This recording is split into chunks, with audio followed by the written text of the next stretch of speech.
今こんな感じなんですけど、ちょっと、この辺をもう少し片付けていきたいと思います。今ちょっとざっと抜けてきました。で、これ、ダイソーの重なる透明収納ケース。300円の商品を空いたスペースに重ねていきたいと思います。で、こちら、ダイソーの300円商品のクリアケースの棚ですね。欲を言えば、こういうクリアケースは使いたくないなと以前は思ってたんですけど、やっぱり見やすいですよね。取り出しやすいし、何がどこに入っているかっていうのはわかるっていうのはやっぱり利点かと思って、やっぱりクリアケースに戻ってきてしまいました。初めはですね、丸大ビーズ、丸小ビーズっていう感じで分けていたんですけど、ちょっとね、色別で分けてみてます。これまたちょっと使い勝手悪かったら、また丸大とかで分けるかもしれないですけど、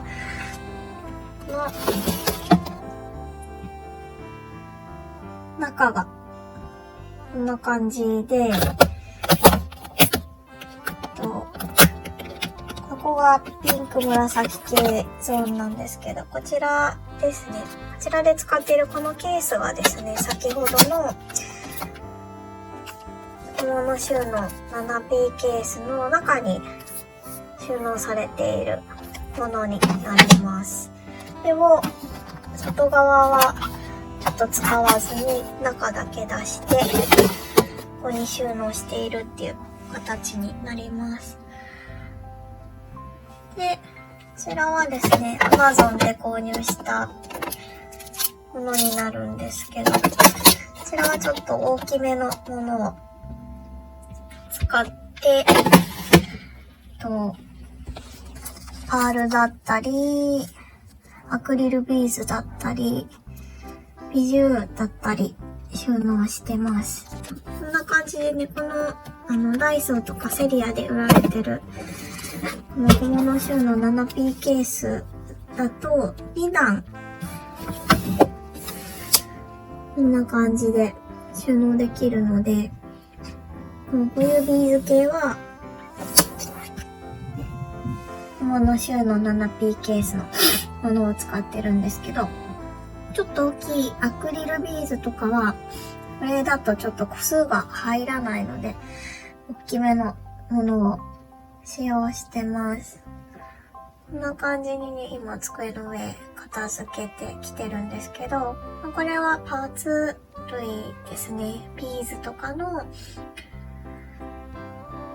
ものをここに集めてるっていう形になるんですけど、今日はイヤリング金具であったりとか T ピン、Q ピン等の小物をちょっと片付けていこうかっていうのと、あとこちらのまた追加で購入している分はスパンコールもあるんですよね。スパンコールの分をちょっとこちらに新しく収納していこうかなと思ってます。まずはね、ちょっとスパンコールの方からやっていこうかなと思ってます。はい。下のスパンコールはこちらのケースを使っていきたいので、こちらの革のケース、今のところ使い道あんまり考えれてないんですけど、今使うものをこう選択してまとめておくっていうのには便利かなと思って、一応側のケースもね、今までの分全部残してはいるんですけど、さっきの感じで安定して外側はちょっと使わないなってなったら、またちょっと使い道を考えないといけないなと思っているところです。まあなんかできた作品とかをこう一時的に保管しておくとかでもいいかもしれないですね。さあ、ちょっとあるスパンコール、今手持ちのスパンコールを持ってこようと思います。何年か前にスパンコールをレース糸に通して編み込みをするっていうのをすごい自分の中で流行っていて、それでね、その時に買い集めたものになるんですけど、ちょっとね、色味がこのままだと見にくいですよね。これはね、ちょっと小学生の時から集めてたスパンコールで、この瓶は多分薬の瓶なんですけどこれはなんかこれそのものに思い入れがあるので、これはこのままちょっと思い出として取っておこうかなと思います。あとね、色別でちょっと分けていこうかなと思います。で、赤とピンクと紫ってなんかちょっと色合い絶妙に分かりにくいですよね。どっちに入れようかなってなる時がよくあるんですけど。これひょっとして一枠で入らないかもしれない。多分入るものもあると思うんですけど、量があるものはちょっと入らないかもしれないですね。3だけど、1に入れて、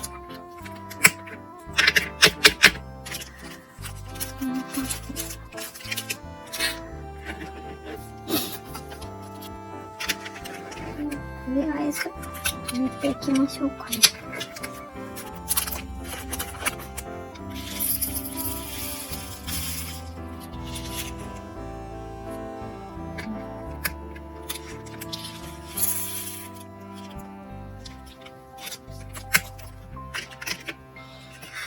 1個ずつ入ったら綺麗だったけど。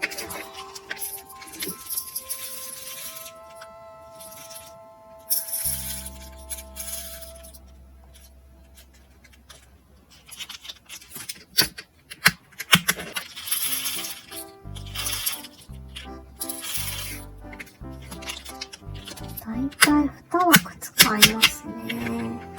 1枠はなんかもったいない感じ。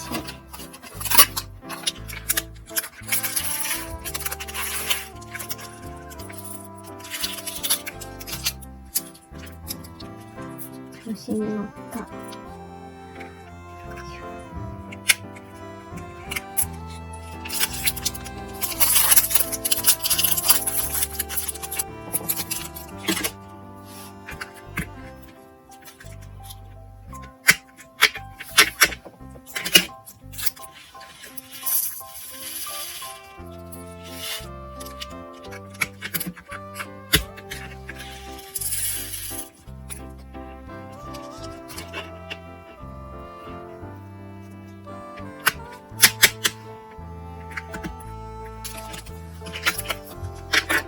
色もめちゃめちゃ可愛いですよね。ちょっと独創的な色で。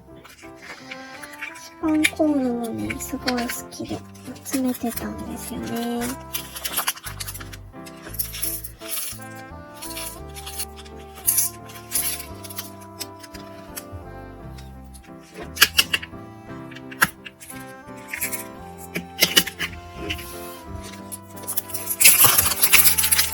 絶対足りるだろうと思って買ってきたんですけど、ちょっと雲行きが怪しくなってきましたね。まさか一つに入らないって思ってなかったです。一種類で一ケース使うことになろうとはちょっと思ってなかったんで。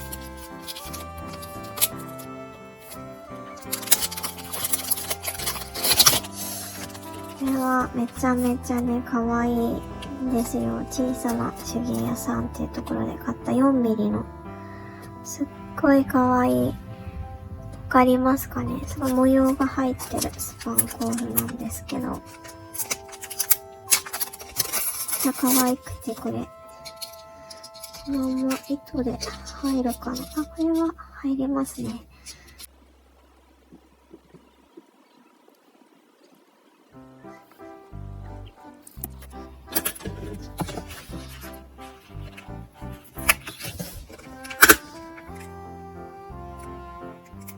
後ろにね、やってます。小さな手芸屋さんのね、スパンコール、すごい可愛くて、いくつかね、持ってるんですけど、またね、お金が貯まったら、冷たいですね。こちらが、ラントン。でも可愛いですよね。見えますかね、こんな感じで、お花に模様が入ってて、一枚一枚違うくて、すごい可愛いんですよ。可愛い。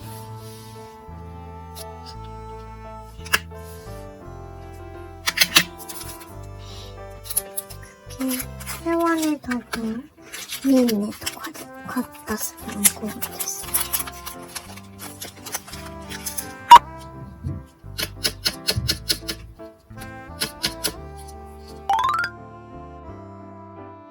はい。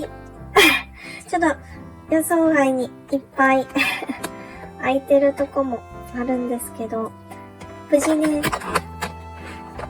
あとこのぐらい余ったぐらいで、ちょうど収めることができました。よかった。で、今からね、ちょっとこれを、ビーズのところに色分けしていきたいと思います。で、ちょっとね、他に、ちょっとこのビーズのお片付けとは、ちょっと脱線してしまうんですけど、取るときに、こういうのあったら便利だよなと思って購入したものがあって、でね、セリアのとこで買ったんですけど、このフレキシブル三脚、よく見ますよね、こんなの。でもね、ちょっと買ってみました。チャンコードこちらになってます。株式会社グリーンオーナメントさんが作られてるみたいですね。で、こちら、このカシャンってはめるとこですね。スマホホルダー。こちらの、こちらも同じ会社。もちろんそうですね。専用なんで。こちらがジャンコードになってます。開けてみますね。しばらくね、寝かせちゃったんで。こっちでいいのか。はい。そのまま、三脚って感じ、入ってる感じですね。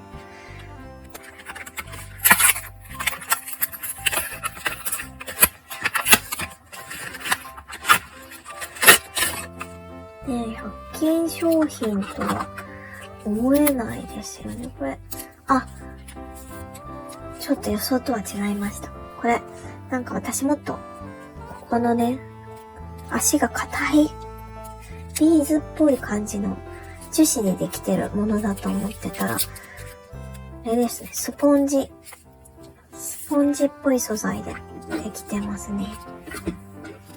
でも、すごい調節しやすいかも。私は多分、こっちかな、縦向き。で、入れて、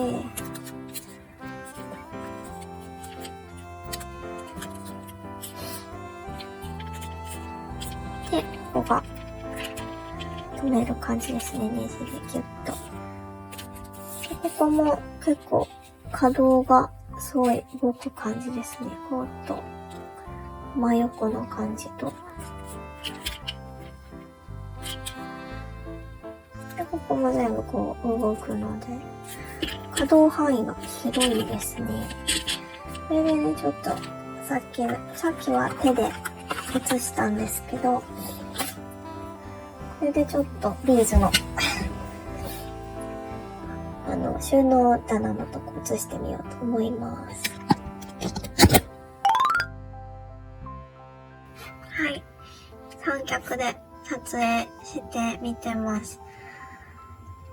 ですね、カバーを、私結構分厚いカバーを、アイフェイスのものを使ってるんですけど、それをつけたままだと、ダメでした。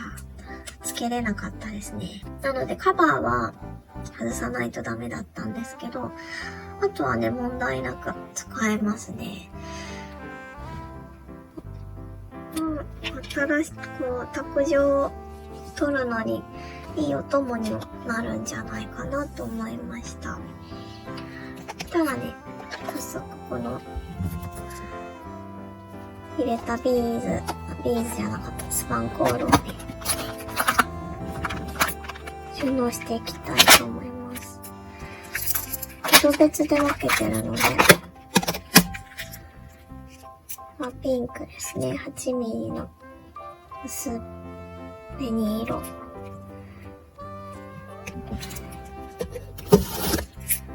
れにね、入れておきたいと思います。こちらは、艶消しの銀色8ミリのトップホール、上の方に穴が開いてるものですね。色別で銀と黒は一緒のところに入れていて、ここですね、一番下の段。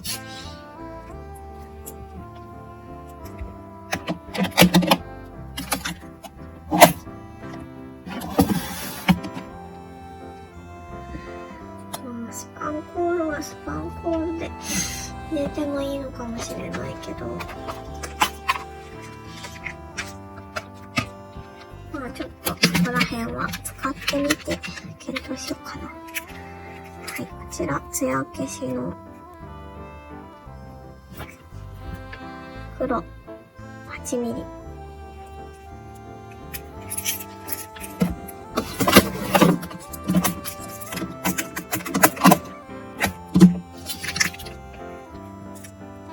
ちらはね、多分6ミリの、これは艶ありですね。艶ありの黒。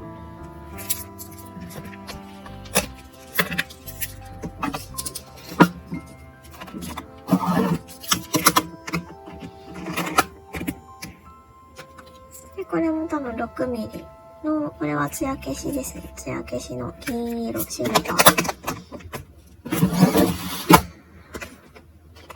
で、ベージュ、これもトップホールですね。多分これはさっきと同じところで買った記憶があるんですが、こっち多分ね、ミンネで買ったような記憶があるんですけど、間違いかもしれない。でもだいぶ昔なんでね。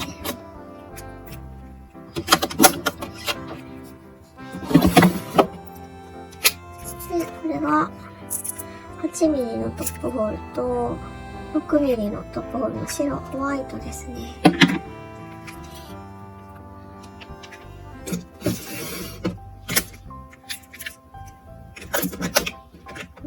そこにかなり何年か前になるんですけど、本当にお花とかをスパンコールで編むのにハマっていた時期があって、その時の残りですね。これ全部多分赤系、これピンクかな。これはピンクですけど、ピンク、これも紫系か。あとは全部、こ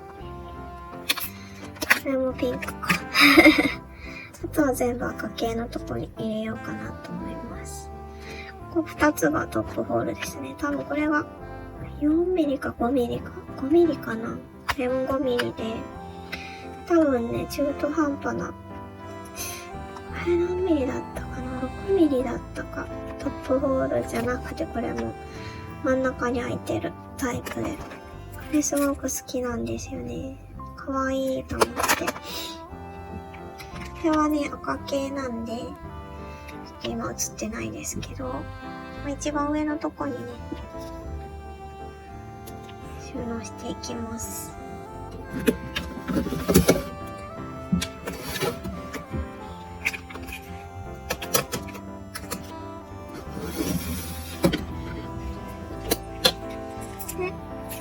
これピンクですね。これちょっと系統違いますけど、ボタン色。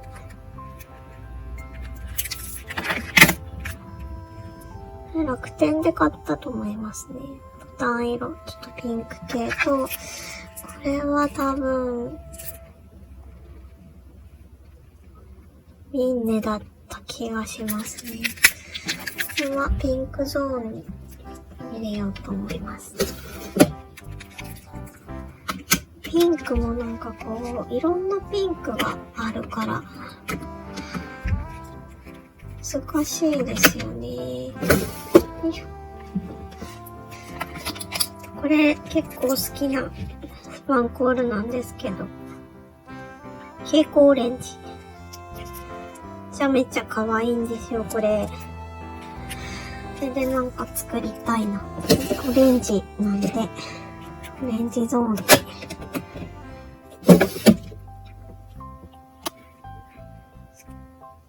チェリーレッドって名前あるんで、赤系ですかね。こ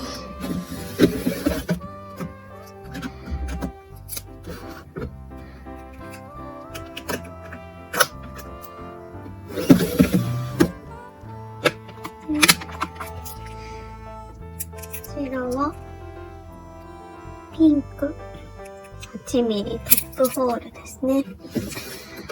お花を編むにはトップホールが編みやすくて糸が見えにくいんでね。よくトップホールを買ってましたね。こちらは消し金 8mm トップホール。金はベージュと一緒で、ベージュゾーンに入れておきます。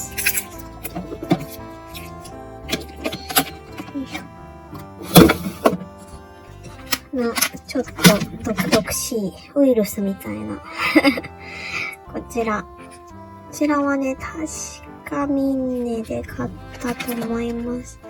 でこちらもね、ピンク味が強いので、さっきも紹介した小さな手芸屋さんのお花のやつですね。この2つはピンクのところに入れておこうと思います。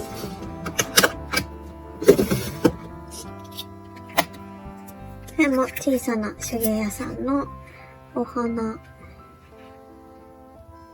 形の違う2種類。わかりますかね？こっちが、今中央に見えてるのがコスモスみたいなお花で、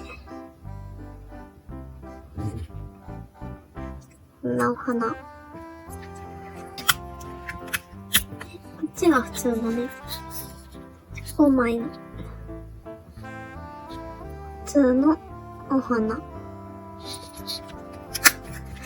れはもう完全に白なので、白ゾーンに。ここは白透明ゾーンですね。これも小さな手芸屋さんで購入したお花柄のゴールドですね。で、こっちも小さな手芸屋さんで購入したスパンコール、お花柄とちょっと模様が入った丸いやつ。それぞれゴールドのものはベージュのところに、で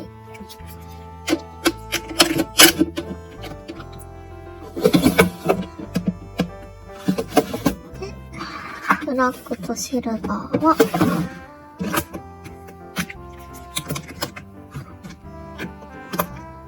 ブラックとシルバーのところに入れておくようにします。はい。あとはね、青と緑。ミントって、ミントはどう思いますか？緑ですかね？ 8 ミリトップホールのミントっていうの。これは緑なのかなと、8ミリトップホールの若草色。これは緑のところに入れておこうと思います。かなりもうパンパン入る隙間がほぼない。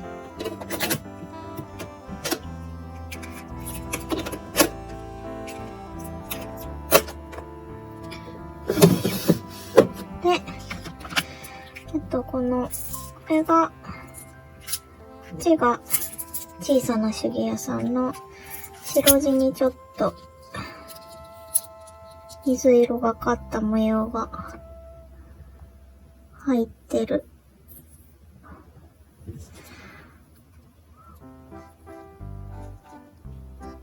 こんな感じの。ちょっとね、画面上じゃわかりにくいから、うっすらね、水色入ってるんですよね。小さな手芸屋さんの5ミリですね。これが多分ミンネで購入したこれは4ミリか3ミリだったと思います。4ミリだったかな。トップホールの水色のスパンコール。で、これは4ミリの青い。これも多分ミンネで購入しましたね。青いスパンコール。で、これは8ミリ。トップホール、ルリコン？これはね、楽天で購入したものです。これは、3つは青のとこに入れておこうと思います。あ、やばい。青が多分もう入らない。大変な事態。2個は入るけど、横に入れておきましょう。はーい。これで全部終わりましたね。スパンコールはこれで終わりました。まあ、ちょっと紹介しながら、上の段からね、そんなに変わり映えしないですけど、とりあえず、ちょっとどんな感じになったかっていうのを上からね、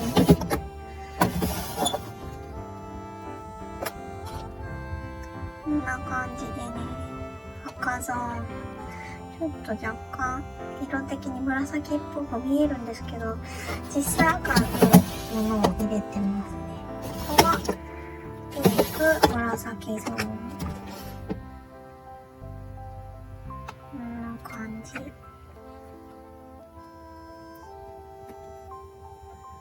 の辺はね、ダイソーのものだったりとか、これは楽天で購入したチェコビーズ、雫型のものだったり、これはね、アンティークビーズだったりですね。が、白、透明。この辺もダイソーのチェコビーズだったりしますね、透明。で、ここも楽天のチェコビーズだったり、この辺はでも東宝のビーズとかが多いですね。ここが黄色なんです。ここがね、一番少ないんですよ。意外に興味を持って選ばなかったんだなと思って、黄色、オレンジは。こんな感じ。ここら辺もね、ほぼ福袋で入ってたものなんで、自分ではそんなに買ってないんだと思って。嫌いな色じゃないんですけどね。黄色とオレンジ。黄色なんでスパンコール1個もない。オレンジはね、1個お気に入りのものがあるんで、意外だと思って。ここが緑ですね。緑はね、結構好きなのが結構パンパン。こんな感じ。がチェコビーズで、丸大だったり、アンティーク。これはちょっと変わり種のピースの間購入したものになるんですけど、こんな感じのビーズだったり、ですね、こんな感じ。で、もうブルーはね、もうパンパンでもう入らないですね。な感じ。空いてる枠はありますけどね。ここ見てもいいかもしれないですけど。そう、やっぱり多いですね。六角サイズの特徴だったり、六角台だったり、変わり種のビーズとか、さっき入れたスパンコールだったり、出ますね。一番下はね、私の大好きな、これ最近見かけないんですけど、これキャンドゥのね、マルショービーズなんですよ。最近でもね、東宝のビーズさんがいっぱい来て、もうほとんど見かけなくなっちゃいました。でも大好きなビーズなんで、ここに最高を入れてます。で、こっちは上から、パール系、コットンパール、入らないままこんな感じ入れてますけど、パール系とかですかね。ほとんどね、この辺は淡水パールとかですけど、こっちはコットンパール。これはね、ここは違うか。ここはダイソーとかだったかな、この辺。で、下はちょっとまちまちになってるんですけど、出来上がったものとか、ここに入れてて、ちょっと金属系のパーツとかをね、ちっちゃい、間で入れたら可愛い感じの、こんな感じのビーズとか、ここに入れています。これ多分ダイソーだったと思います。ダイソー。はい。で、ここが多分アクリルビーズでくくってると思います。こんな感じ。で、これはおまけでもらったものをね、可愛いんで、ここにちょっとストックしてます。で、ここ丸かちょっと余ってた場所が。これね、息子が作ってくれたバッジ。作ってます。で、ここが、ちょっと、ガラスビーズとかでまとめてると思います。ガラスのチェコビーズだったり、これはね、でもちょっと石だったりもするんですけど、ガラスビーズでまとめてますね。カラーチャートとか、カボションとして入れてますね。こんな感じ。面白い感じので入れてます。で、これはビジュ系でまとめてます。もうね、アクセサリー作りたいと思った駆け出しの頃に買ったすごい年代物のビーズですね。これも使っていきたいと思ってるんですけど、ちょっと自分の中でなかなか可愛い作品が生み出せなくて、ここにほぼ眠ってもらってます。で、ここがベージュ系、ゴールドベージュ系のところですね。これまだちょっと入るかな。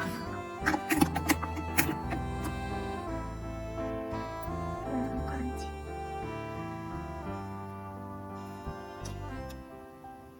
ここら辺もね、東宝なんですよ、多分。なんか、これも動画にしてたんですけど、福袋で入ってたね、ビーズで、どうやら東宝のものらしいんですけど、多分。この辺はそうですね。この辺は、東宝でバラで買ったものですね、こことかは。これはアンティークビーズ。で、これさっき入れたワンコール。で、ここが、黒とブラックと銀。この辺は福袋に入ってたものですね。ほとんどそうです、ここら辺。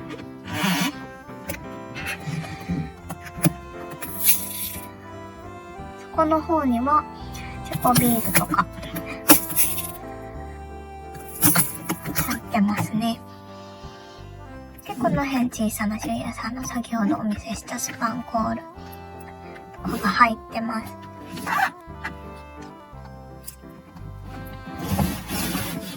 はい。こんな感じでビーズとかは一息ついたかなと。やっとです。やっと片付け終わりました。長かった。ビーズ本当に手持ちでこんなにいっぱいあったのかって思うくらいありましたね。でもこれで全部だって分かったので、ここから使っていきたいと思います。はい。とりあえず今回はお片付けビーズ編ということで締めくくっていこうと思います。次もね、次は多分金具とかを片付けるだけなんで、そんなに時間かからないだろうと思ってるんですけど、どうかな。はい。今度は次の動画で金具とかアクセサリー金具なんかを片付けていこうと思ってます。はい。本日も最後までご視聴いただきましてありがとうございました。この動画が良かったと思ってくださった方はグッドボタン、チャンネル登録していただけるととっても嬉しいです。そしたら、また